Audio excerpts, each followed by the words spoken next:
Bang, tanggapan abang tentang Coach Rudy minta rules baku hantam tapi Le Paris basicnya boxing. Gimana tuh bang? Oke, tunggu dulu. Saya pakai kacamata saya dulu. Ganteng kan? Oke, jadi begini guys. Kalau menurut pendapat saya, kenapa Coach Rudy tidak mau ke boxing ya? Karena dia merasa tidak percaya diri atau bisa dibilang Paris lebih jago di boxing dan ya dia tahu kekuatan dia di tinju itu bagaimana. Ya seperti yang Ko Rudy kasih tahu itu seperti ini.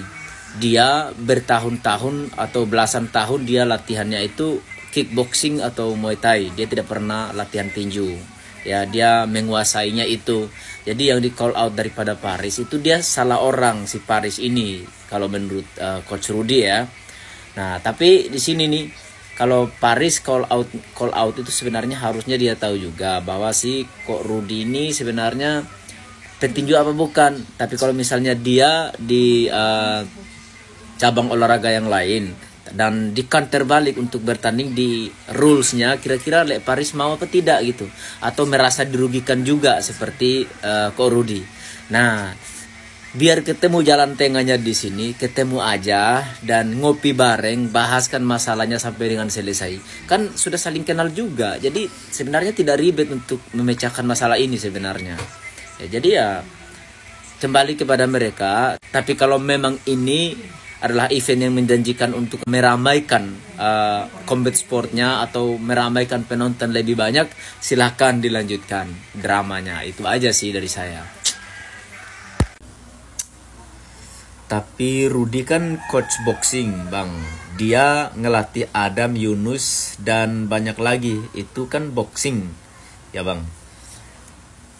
Oke, sebelum saya menjawab, saya pakai dulu kacamata saya biar ganteng ya.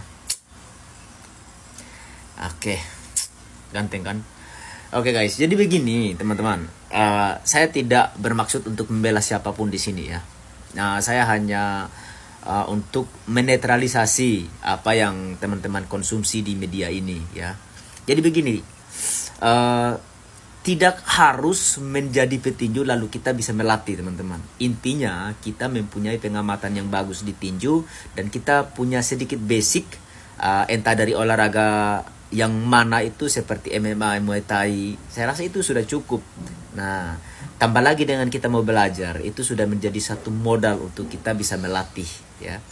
Nah, kita tidak usah terlalu panjang lebar untuk menjelaskan. Mari kita mengambil contoh nih dari salah satu pelatih terbaik di dunia, yaitu Eddie Reynoso. Dia tidak mulai dari menjadi atlet yang begitu bagus sih untuk melatih seorang juara dunia. Ya seperti Canelo Alvarez, Oscar Valdez dan banyak lagi petinju-petinju juara dunia yang dia latih ya. Nah, dan untuk lebih tidak jauh lagi, mari kita mengambil contoh dari Bang Armintan yang pelatih daripada Thibaut Monabesa, yang latih Thibaut Monabesa dari 0 sampai dengan juara dunia di badan tinju IBO di waktu itu. Jadi tidak perlu kita harus menjadi atlet yang begitu bagus performance-nya baru kita bisa menjadi seorang petinju. Menurut saya seperti itu ya. Untuk menjadi seorang pelatih maksud saya.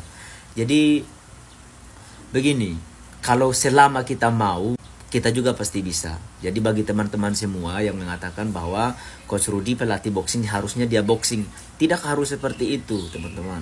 Ini saya bukan membela untuk siapapun. Saya hanya menetralisasikan, dan juga bagi teman-teman yang belum tahu, saya harus kasih tahu supaya kalian punya inisiatif. Kalau kalian pengamat tinju, punya insting yang bagus di tinju, saya rasa kalian bisa untuk melatih. Intinya kalian mau belajar. Kura-kura seperti itu. Maksudnya kira-kira seperti itu. Gimana tanggapan abang tentang yang lagi panasnya Anthony versus Rudy Golden Boy? Balas. Oke, jadi begini guys, pendapat saya ya. Kok bisa ya? Saya mempunyai pertanyaan duluan nih. Kok bisa sih rame sama Anthony, padahal si Le Paris yang call out? Kayaknya ada yang takut dari antara salah satu nih. Le Parisnya yang takut atau Bang Rudinya yang takut nih.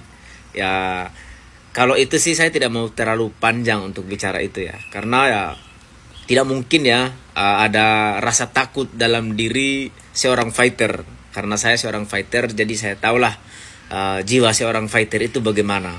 Nah, cuman pertanyaan yang paling mendalam untuk saya di sini adalah kenapa kok bisa sama Anthony sih gitu.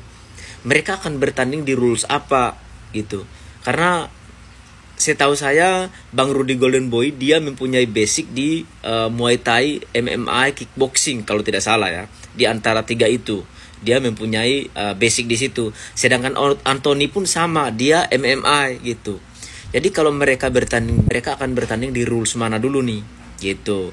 Ya beda cerita ya kalau dengan Paris. Kalau Paris call outnya itu langsung untuk bertanding di boxing. Tapi Abang Rudy Golden Boy-nya itu tidak mau karena dia tidak mempunyai basic di boxing gitu. Karena seperti pernyataannya Abang Rudy Golden Boy di VT-VT-nya itu, dia bilang dia hanya fokus di MMA dan Muay Thai dari dulunya, tidak mempunyai basic di boxing. Jadi untuk dia membuat pernyataan bahwa 1 lawan 2 untuk melawan si Forlan dan Paris itu kan untuk bertanding di rules bebas kan begitu.